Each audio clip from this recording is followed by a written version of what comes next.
आप देख रहे हैं हेडलाइंस 24 खबरों की हकीकत में आपके साथ शहाना खान। ये सभी जानते हैं कि गुजरात के 2002 दंगों के बिल्किस बानो केस में सभी 11 आजीवन कैद की सजा काट रहे कैदियों को रेमिशन पॉलिसी के तहत जेल से रिहा कर दिया गया था। वहीं आज एक बार फिर 2012 के छावला रेप मर्डर केस में सुप्रीम कोर्ट ने तीनों दोषियों की मौत की सजा का फैसला पलट दिया है और उनकी रिहाई का आदेश भी दे दिया है।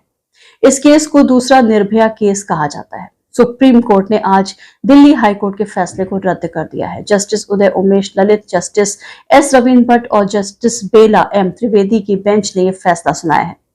बता दें कि रवि कुमार, राहुल और विनोद को अपहरण, बलात्कार और हत्या के विभिन्न आरोपों के तहत दोषी ठहराया गया था।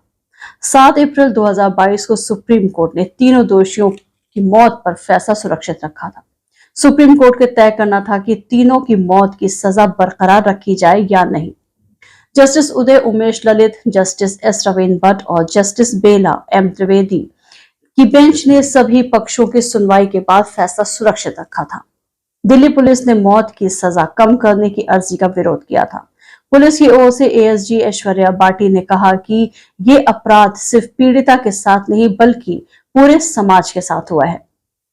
दोषियों को कोई रियायत नहीं दी जा सकती क्योंकि उन्होंने ऐसा वहशियाना अपराध किया है। दोषियों ने न केवल युवती से सामूहिक बलात्कार किया बल्कि उसके मृत शरीर का अपमान भी किया था।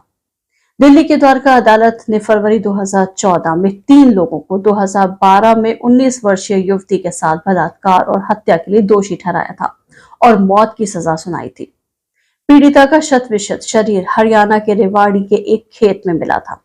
उस पर कार के औजारों व अन्य चीजों से बेदर्दी से हमला किया गया था। रवि कुमार, राहुल और विनोद को अपहरण, बलात्कार और हत्या के विभिन्न आरोपों के तहत दोषी ठहराया गया था। 26 अगस्त 2014 को दिल्ली हाईकोर्ट ने मौत की सजा की पुष्टि करते हुए कहा कि वे शिकारी थे जो सड़कों पर घूम रहे थे और शिकार की तलाश में थे। तीनों दोषियों ने दिल्ली हाईकोर्ट के आदेश को सुप्रीम कोर्ट में चुनौती दी थी।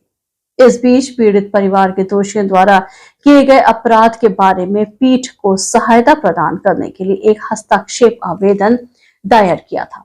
अभियोजन पक्ष यानी दिल्ली पुलिस के अनुसार अपराध प्रकृति के में बर्बर था क्योंकि उन्होंने पहले युवती का अपहरण किया, उसके साथ बलात्कार किया और उसकी हत्या करके शव को हरियाणा के रेवाड़ी जिले के रोधई गांव में फेंक दिया था।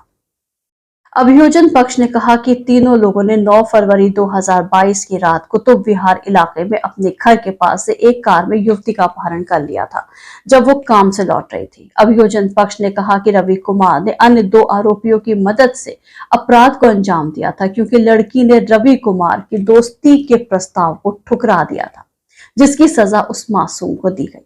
फिलहाल एक बार फिर अब इन तीनों दोषियों की मौत की सजा का फैसला पलट दिया गया है और इनकी रिहाई का आदेश भी दे दिया गया है। अगर आपको हमारा चैनल पसंद आता है तो इसे लाइक, शेयर और सब्सक्राइब करें क्योंकि आपको हमारे चैनल पर मिलेंगे सिर्फ और सिर्फ सच्ची खबरें। तो देखते रहिए हेडलाइंस 24 सच के साथ।